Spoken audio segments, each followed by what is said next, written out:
Nshuti yanjye runganuraho, amakuru yawe ra, ndagukumbuye, maze iminsi mbonye email wanyandikiye, nabonye n'amafoto yawe, ariko nasanze warahindutse. Uribuka tukiri abana twiga mu mashuri abanza, wambaraga akanzu ka cotton ugafungira udushuma mu mugongo, ubundi ukambara ijipo n'agashati.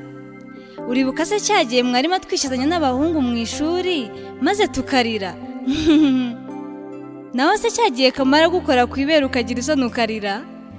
Sha wagiraga isoni, umuhungu yakwandikira ibaruwa ukayishyira mwarimu. Ariko noneho nabonye warashize isoni wa.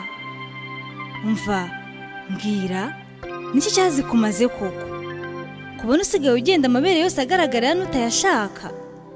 Ibibero nabyo byibera hanze. Ese ni ngombwa kujya muri anniversaire wambaye kuriya? Kuri plage se? Erega ntawe utazi ko umukobwa agira amabere, si ngombwa rwose kuyerekana. Ikindi kandi n'amahanga arabizi ko umunyarwanda kaza hari hose aba ari mwiza.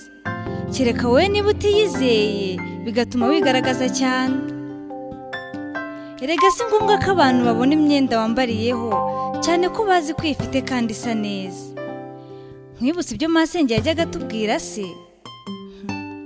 Umukobwa arambara akikwiza, ntasamara aritonda agatuza. Erega burya agapfundikiye gatera amatsiko.